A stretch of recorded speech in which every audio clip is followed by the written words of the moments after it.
Bonjour à tous, alors aujourd'hui, petite vidéo très simple. On va apprendre d'abord ce que c'est vraiment que l'écriture pourcentage. Qu'est-ce que c'est qu'un pourcentage?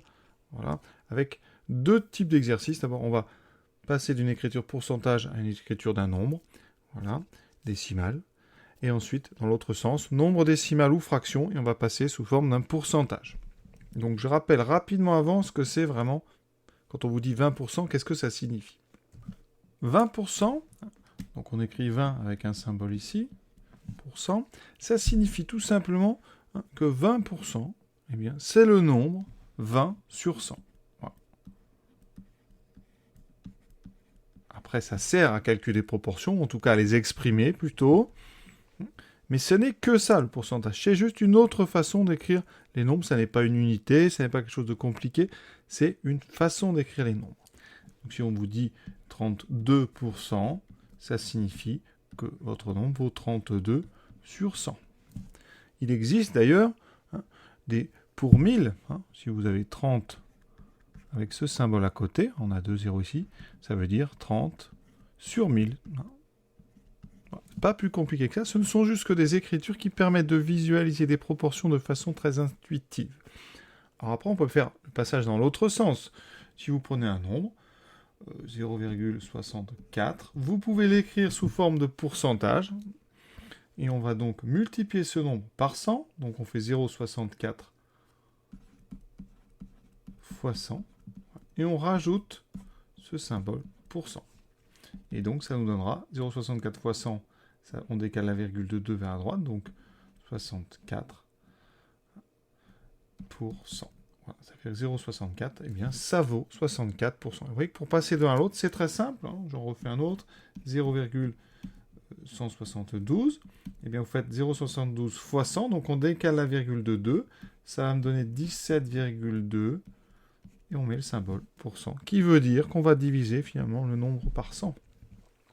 Voilà, rien de compliqué. On n'est même pas encore dans des propriétés, des calculs de proportions. C'est une façon d'écrire les nombres. Un exemple tout de suite de comment on s'en sert. 30 élèves, dont 10 garçons. Et on va vous dire calculer le pourcentage de garçons. Alors, qu'est-ce que ça signifie? Alors, officiellement, on ne devrait pas poser cette question. C'est une sorte d'abus de langage. La vraie question, c'est calculer la proportion exprimée sous forme d'un pourcentage. D'accord? C'est ça la vraie question. Sauf que on fait ça tellement souvent au collège, et même plus tôt, qu'à force, on a raccourci et on dit plutôt calcul pourcentage de garçons. Sous-entendu, on a bien compris qu'on devait calculer la proportion et qu'on devait l'exprimer en pourcentage. Vous voyez? Donc, quand on dit des pourcentages de pourcentage, c'est un abus de langage, vraiment. Il faudrait plutôt dire des proportions de proportions exprimées en pourcentage. Voilà. Tout ce genre de choses, quand il n'y a pas de problème, eh bien on accepte ces notations, ces écritures-là, et ça ne pose pas de problème, voilà. Donc il faut bien en être conscient, le pourcentage, c'est donc pas une formule, c'est une écriture. Rien de plus. Mais dans la pratique, eh bien, en fait, on assimile le pourcentage, c'est-à-dire l'écriture, à la proportion exprimée en pourcentage. Donc première catégorie d'exercice, alors c'est vraiment pour certains, vous allez trouver ça super simple, parce que vous l'avez déjà fait, mais c'est vraiment pour être sûr qu'on va pouvoir travailler sur les calculs de proportion et de taux d'intérêt, de taux qui vont arriver après, avec des bonnes bases. Donc 50%, qu'est-ce que c'est que 50%? Mais si vous écoutez le cours, c'est donc égal à 50 sur 100. Et si on écrit donc sous forme d'une fraction la plus simplifiée possible, 50 sur 100, c'est 5 sur 100, donc c'est 1 sur 2, par exemple. Et donc, on peut aussi, c'est pas la question, mais ça fait 1 demi. Donc 1 demi, c'est finalement le nombre qui sera associé à 50%. 10%, une fraction simplifiée au maximum, ça fait donc, quand je dis simplifiée, sous-entendu réduite au maximum, ça fait 10 sur 100, 10 sur 100, ben ça fait 1 sur 10. Donc 10%, ça correspond, une proportion de 10%, ça correspond à 1 dixième, vous voyez. Et si vous voulez un nombre décimal, c'est 0,1. 25%, vous le savez, dans le langage courant, quand on dit 25%, on dit un quart. Autrement dit, 25 personnes sur 100, ça fait un quart de la population. Donc on le retrouve en faisant 25 divisé par 100. Vous simplifiez par 25, il reste 1 sur 4, vous voyez. Donc, et 1 sur 4, Si on l'écrit, ça fait 0,25. Donc tout ça, c'est des différentes façons d'exprimer les mêmes nombres. 20%, c'est 20 sur 100. Après, 20%, c'est aussi 1 sur 5. On simplifie par 20, vous voyez. 1 sur 5. Si vous voulez un nombre décimal, c'est 0,2. 0,2, on l'obtient en faisant 20 sur 100 et en simplifiant. Et après, pour avoir des tout petits pourcentages, 5%. Alors 5%, ça fait 5 sur 100. Si on simplifie par 5, ça fait 1 vingtième. Donc quand on vous dit 1 vingtième, ça correspond à 5%. Écrit sous forme décimale, c'est 0,05. Donc on écrit le 5 et on décale, vous voyez, la virgule de 2 vers la gauche pour enlever ce symbole pourcent. Donc si j'ai 75%, ben j'écris 75, je décale la virgule de 2, elle sera ici. Donc ça me fait 0,75. Sinon, je fais 75 sur 100. Je simplifie par 25, qui me donne 3 quarts. Donc effectivement, 75%, vous savez que c'est 3 quarts. Quand on vous dit 75% de la population, c'est 3 quarts de la population. Vous pouvez remarquer que tous les exemples que je donne, c'est sur des proportions, sur des populations, sur des quantités. Le pourcentage, c'est vraiment une écriture qui est associée au calcul de proportions. C'est pour ça que je vous dis, on a comme ça des abus de langage qui sont largement tolérés par tout le monde. Et quand on dit calcul pourcentage, tout le monde comprend exactement ce qu'on demande, c'est-à-dire la proportion exprimée en pourcentage. 53%, eh bien, avec un peu d'habitude, vous décalez la virgule de 2 vers la gauche, ça fait 0,53. Mais ça ne parle pas beaucoup quand on vous dit une proportion de 0,53. C'est beaucoup plus clair quand on dit 53%, où on écrit 53 sur 100. Oui, tout de suite, vraiment, ça parle. 0,1%. Alors là, on est sur des tout petites quantités, parce que ça va faire... Donc on a le 1, on va décaler encore, donc ça fait 0, on rajoute en fait 2 zéros. On est sur le... Ça donne, si on fait avec les fractions, 0,1 sur 100. Donc si on multiplie par 10 en haut et en bas, ça fait 1 sur 1000. Et effectivement, vous voyez, 0,001, le 1 est en troisième, on est sur le dixième, centième, millième. On a bien 1 millième, 1 sur 1000. 7,25, si on décale la virgule de 2, ça fait 0,0725. Donc le deuxième chiffre après la virgule, ça va être en fait l'unité en pourcentage. Si on a 7%, on aura un 7 en deuxième. Quand on a 53, vous voyez, 0,53, le 3 ici, c'était donc 3%. Donc le premier chiffre après la virgule vous donne les dizaines, le deuxième, les unités. En fraction, est-ce que c'est intéressant? Mais ça va donner 7,25 sur 100. Alors ça, c'est pas toujours utile de réduire finalement, parce que réduire, ça vous donne un nombre un petit peu plus compliqué et beaucoup moins compréhensible en termes de proportion. Donc, on va arrêter ici notre simplification, on va pas faire plus, ça sert à rien, ça n'apporte rien de plus. Alors, le 1,05 n'importe aucune difficulté, je vais faire un petit peu de place là quand même. Vous avez compris, 1,05%, c'est donc 1,05 sur 100, et donc ça donne 0,0105. Vous voyez, le 1 est encore en deuxième position, c'est l'unité de pourcentage ici. Voilà. Encore une fois, on pourrait simplifier, mais ça n'apporte pas grand-chose. 0,75%, mais ça sera 0,75 sur 100. Oui, c'est des tout petits nombres. Et là, on a 0 unité, donc ça fait 1. Il y a 2 zéros, et après 0,75. Alors ce genre de nombres, on les trouve quand même dans les taux d'intérêt, par exemple de ce qu'on appelle des livrets dans les banques. Ensuite, 140%. Bon, 140, ça fait donc 140 sur 100. Là, vous pouvez à la rigueur simplifier, ça fait 1,4. D'accord ? C'est un nombre plus grand que 1, mais ça existe et on peut très bien considérer que les nombres plus grands que 1 ont une écriture aussi en pourcentage. On s'en servira d'ailleurs dans les calculs de taux. Et si on simplifie par exemple par 20, ou même déjà par 10, ça fait 14 sur 10, et donc ça fait 7 sur 5. C'est là qu'on dit 7 cinquièmes. Voilà. Maintenant, deuxième type d'exercice, c'est dans l'autre sens. Je vous donne un nombre et vous l'écrivez sous forme de pourcentage.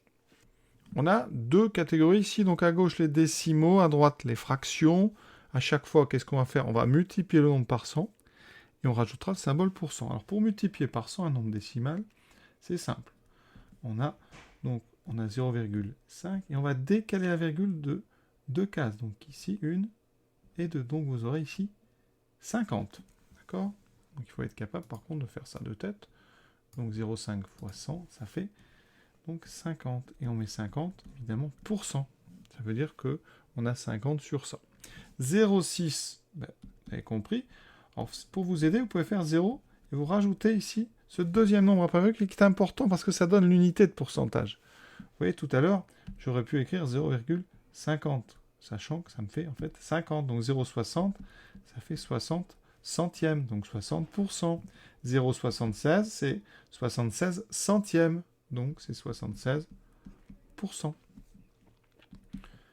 0,34, on a aussi ici, en multipliant par 100, eh bien on aura 34%. Quand on a plus de nombres, il faut repérer celui qui est en deuxième position. Ici, c'est le 1. D'accord? Donc, en multipliant notre nombre par 100, vous allez décaler la virgule de 2, elle se placera juste après le 1. Et ça va donner 1,25%. 0,25, on a déjà un nombre qui est sur une bonne écriture, 25%. 0,99, 99%. 0,23, 23%. Donc, les seules difficultés que vous aurez, c'est quand on a des nombres, par exemple, comme ça. Ici, pensez à bien décaler la virgule de 2, et ça donnera 3,14%.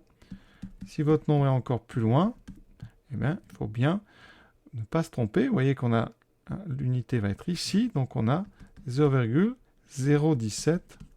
Vous pouvez avoir des nombres avec plein de nombres partout, des nombres plus grands que 1. Donc ici, ben, ça se passe exactement de la même façon. Vous repérez la position des centièmes ici, et donc après, ben, quand vous décalez votre virgule, vous aurez ici 3143,5%. Voilà. Maintenant qu'on a dit ça, qu'est-ce qui se passe pour les fractions? Alors, il y a les fractions connues et les autres. Alors, 1 demi, on sait que c'est 1 sur 2. On sait qu'en proportion, en fait, on repasse par les proportions. 1 sur 2, c'est 50%. Donc, vous pouvez faire comme ça. Sinon, ben, vous allez essayer de transformer votre fraction et lui mettre un dénominateur qui est 100. Comment je peux? Eh bien, multiplier en haut et en bas pour avoir 100, ben, je multiplie en bas par 50, donc en haut par 50. Donc, 1 demi, ben, vous voyez, c'est 50 sur 100. Et donc, d'après la définition, c'est 50%. Mais vous pouvez vraiment faire ça intuitivement. 3 quarts, je vous dis, 3 quarts, intuitivement, on sait tous que c'est 75%. Si on voulait le retrouver, il faudrait multiplier en bas pour avoir 100. 4 fois quelque chose vaut 100, eh bien je vais multiplier en haut et en bas par 25. Mais donc, je multiplie en haut par 25. Ça fait en haut 3 fois 25, 75. En bas 4 fois 25, ça fait 100.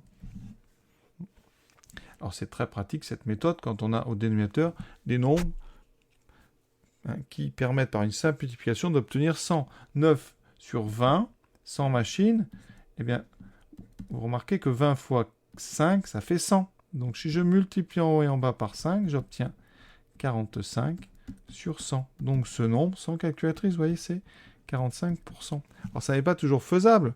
Il y a certaines fractions qui ne tombent pas juste. Par exemple, un tiers, vous n'arriverez pas à transformer en pourcentage exact, parce que vous ne pourrez pas transformer votre dénominateur. 3 fois quelque chose, 3 fois un nombre entier, ça ne fait jamais 100. Un quart, par contre, vous multipliez en haut et en bas par 25. On l'a vu avec les 3 quarts, mais un quart, tout le monde connaît, c'est 25%. Mais on peut le retrouver, vous voyez, parce que en multipliant en haut et en bas par 25, ça fait 25 sur 100. C'est quelque chose qu'on utilise d'ailleurs quand on parle des nombres décimaux, dans le chapitre des ensembles. Comment reconnaître qu'une fraction est décimale, vous voyez, tout ce genre de petites astuces. 7 dixièmes, alors ça c'est le plus pratique, on multiplie par 10, ça fait 70 sur 100, donc 70%. 1 sur 125, c'est difficile. 1 sur 125, ça donne quoi? Est-ce qu'on peut multiplier 125 pour avoir 100? Pas forcément. Par contre, je peux vous dire que on sait que 125 fois 8, ça fait 1000. Donc ça, c'est intéressant. Si je multiplie par 8 en haut et en bas, j'aurai 8 sur 1000. Donc c'est 8 millièmes. Et donc, 8 millièmes, si on divise par 10 en haut et en bas, ça fait 0,8 sur 100. Alors c'est plus une fraction, parce qu'en haut, on n'a pas un nombre entier. Mais par contre, c'est 0,8 5%. J'ai utilisé ici le fait que 125 fois 8 égale 1000. Tout ça, hein, évidemment, c'est un petit peu d'habitude. Mais voilà, vraiment les bases qu'il faut avoir pour se débrouiller dans le calcul avec pourcentage. On va s'arrêter là. Ça, c'est vraiment le premier exercice d'une série, donc sur les proportions et les pourcentages en secondes. Voilà. Donc on repart sur des choses simples, mais importantes. Voilà. À très bientôt pour la suite.